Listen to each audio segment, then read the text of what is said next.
रात का सन्नाटा था और मैं अपने घर की ओर वापस लौट रहा था। जैसे ही मैं एक छोटे से घर के पास से गुजरा, अचानक उस घर के अंदर से एक बच्चे के रोने की दिल दहला देने वाली आवाज आई। आवाज में इतना दर्द और बेबसी थी कि मैं खुद को रोक नहीं पाया और उस घर के अंदर जाकर देखने का फैसला किया कि आखिर क्या हो रहा है। दरवाजा खोलकर जब मैं अंदर गया तो देखा कि एक माँ अपने 10 साल के बेटे को हल्के हल्के मार रही थी और खुद भी उसके साथ रो रही थी। यह दृश्य देखकर मेरा दिल कांप उठा। मैं आगे बढ़ा और माँ से पूछा, बहन जी, आप इस छोटे से बच्चे को क्यों मार रही हैं? और आप भी तो रो रही हैं, आखिर क्या हुआ है? माँ ने आंसुओं से भरी आंखों के साथ उत्तर दिया, भाई साहब, इस बच्चे के पिताजी भगवान को प्यारे हो गए हैं और हम बहुत गरीब हैं। मैं लोगों के घरों में काम करके बड़ी मुश्किल से घर चलाती हूँ और इसकी पढ़ाई का खर्चा उठाती हूँ, लेकिन यह शरारती बच्चा रोज स्कूल से देर से आता है और घर लौटते समय भी इधर उधर खेलता रहता है।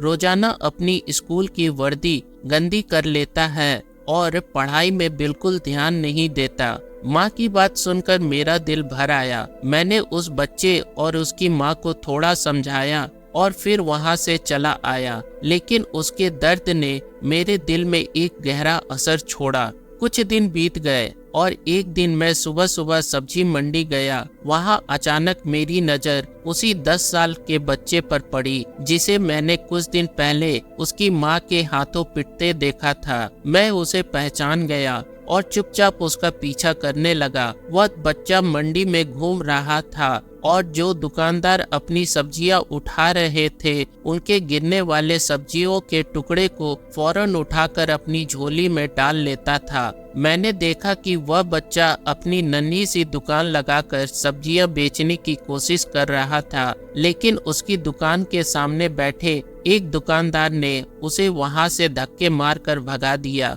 बच्चा चुपचाप अपनी सब्जियां इकट्ठा करता और फिर दूसरी जगह जाके डरते डरते दुकान लगाई। इस बार वहां के दुकानदार ने उसे कुछ नहीं कहा। बच्चा जल्दी जल्दी अपनी सब्जियां बेचने लगा और फिर एक कपड़े की दुकान की ओर बढ़ गया। उसने दुकान के मालिक को पैसे दिए और वहां से एक पैकेट उठाया। मैं अब भी उसके पीछे पीछे था। बच्चा पैकेट लेकर सीधे अपने स्कूल की ओर चला गया। मैंने देखा कि वह आज भी 1 घंटे देर से स्कूल पहुंचा था। जैसे ही वह स्कूल पहुंचा, उसने अपने शिक्षक के सामने जाकर हाथ जोड़ लिए, मानो मार खाने के लिए तैयार हो। लेकिन इस बार शिक्षक ने उसे डांटा नहीं, बल्कि गले से लगा लिया और दोनों की आंखों में आंसू भर आए। मैंने बच्चे से पूछा, बेटा, यह जो तुमने पैकेट लिया है उसमें क्या है? बच्चा बोला, अंकल, इसमें मेरी माँ के लिए एक सूट है। मेरे पिताजी के जाने के बाद से माँ बहुत मुश्किल से घर चलाती है।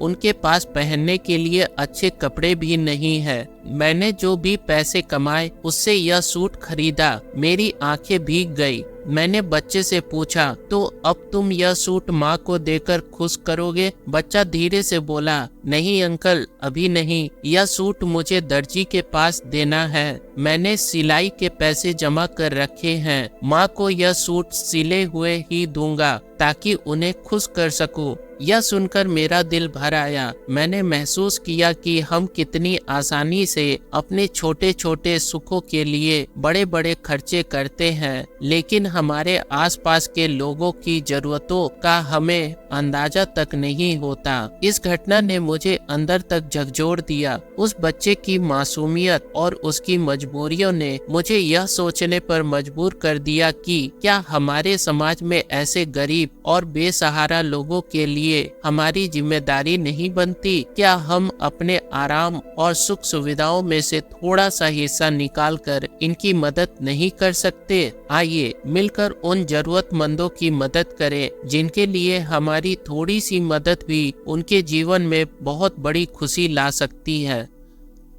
आशा करता हूँ आपको यह स्टोरी पसंद आई होगी। स्टोरी पसंद आए तो प्लीज चैनल को सब्सक्राइब जरूर से जरूर करें। मिलते हैं अगले स्टोरी में, तब तक के लिए धन्यवाद।